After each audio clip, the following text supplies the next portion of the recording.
Dalam kitab 36 strategi Cina klasik, ada strategi yang nomor 34, yaitu strategi melukai diri sendiri untuk mendapatkan kepercayaan musuh.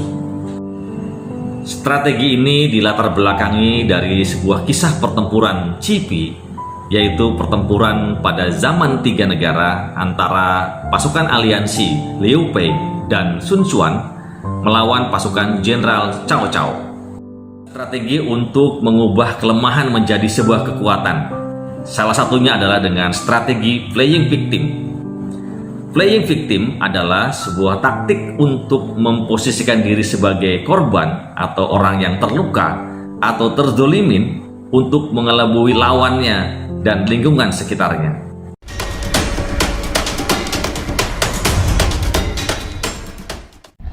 Pada suatu ketika zaman tiga negara, aliansi negara Wu dan Su berusaha membendung pasukan negara Wei di Cipi. Seorang jenderal aliansi yang bernama Jenderal Huang Kai dicambuk 100 kali sebagai hukuman karena melawan Jenderal Zhou Yu. Ini sebagai siasat melukai diri sendiri. Kejadian ini terdengarlah sampai ke telinga Cao Cao. Ketika Huang Kai berpura-pura mau membelot ke Jenderal Cao Cao karena sakit hati pada Zhou Yu, maka Cao Cao percaya dan mau menerimanya. Saat itu ada 20 kapal Huang Kai yang mendekat pangkalan pasukan Cao Cao, lalu membakar dan menabrakkannya pada semua kapal musuh sehingga terbakar tanpa tersisa. Terjadilah perang tebing merah yang menghancurkan seluruh pasukan Cao Cao.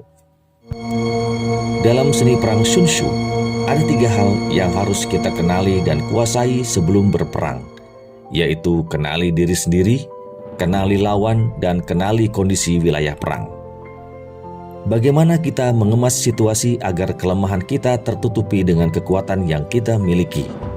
Demikian sebaliknya juga untuk musuh. Kemudian kita mengatur agar situasi arena perang lebih menguntungkan secara politik. Dalam 36 strategi Cina klasik, taktik ini tertulis lukai diri sendiri untuk mendapatkan kepercayaan musuh.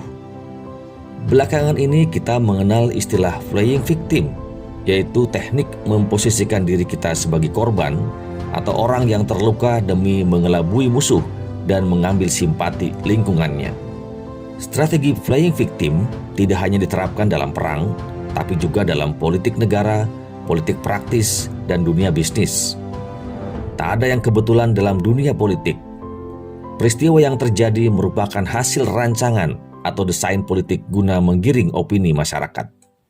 Dalam bidang politik negara, dapat kita ambil contoh beberapa kasus. Penyerangan Pearl Harbor dalam Perang Dunia Kedua diduga sengaja dirancang oleh Amerika sebagai dalih untuk menjatuhkan bom atom di Nagasaki dan Hiroshima. Presiden Amerika saat itu, Franklin D. Roosevelt, sengaja memancing konflik. Serangan Jepang terhadap Amerika memberi kesempatan Amerika mendapatkan dukungan rakyatnya untuk ikut terjun dalam Perang Dunia Kedua. Amerika berhasil mendapatkan dana dari hasil penjualan obligasi perang, industri amunisi, rokok, pesawat, tank, dan baja pun hidup kembali karena banyak pesanan yang datang. Kasus kedua adalah bagaimana Zionis Yahudi memposisikan mereka sebagai kaum yang tertindas, terusir, dan dibantai oleh Nazi Jerman.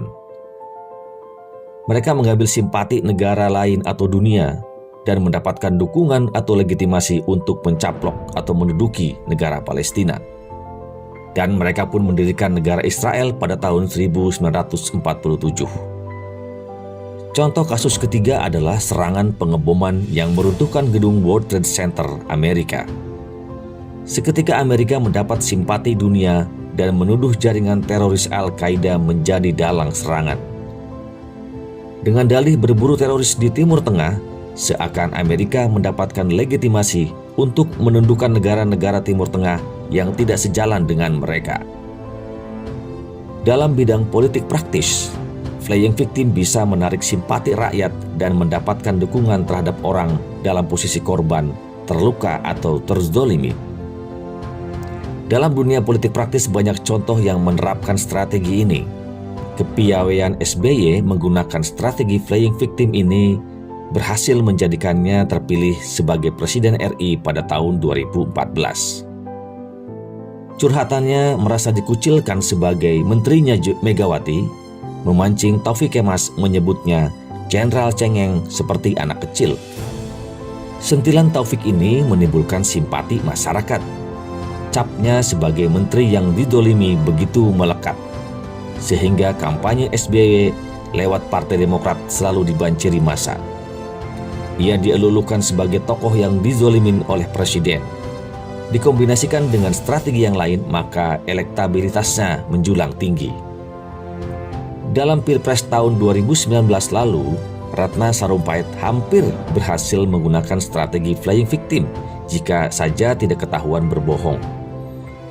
Ia dikabarkan dianiaya sekelompok orang tak dikenal sebagai bagian dari strategi flying victim untuk menyerang lawan politiknya. Para pendemo yang mau membentuk citra dizolimin, maka mereka berusaha memancing aparat untuk melakukan kekerasan.